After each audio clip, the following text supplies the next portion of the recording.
এক ছিল এক সুন্দর গ্রামে, যেখানে খোলা আকাশের নিচে ছিল এক জাদুর পাকা আমের গাছ। প্রতিদিন এক বানর এই গাছ থেকে একটি করে পাকা আম খেত।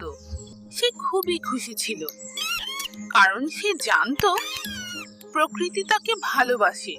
কিন্তু একদিন তার মনে লোভ সৃষ্টি হলো, কেন আমি শুধু একটি আম খাবো? সে লোভের বশে গাছের সব আম পাড়তে শুরু করলো। তবে যত বেশি আম পারে তত গাছটি মরে যেতে থাকে।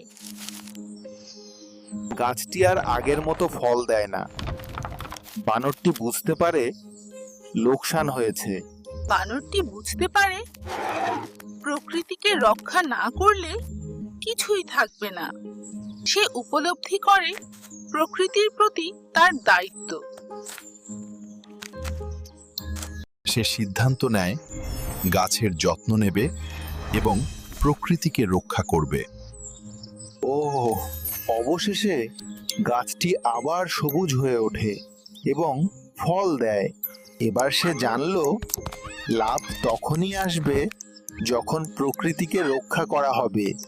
গাছটি আবার জীবন ফিরে পায় এবং বানরটি বুঝতে পারে প্রকৃতি কখনো প্রতিদান দেয়। লোভ ক্ষতিকর, প্রকৃতি রক্ষা করা জরুরি।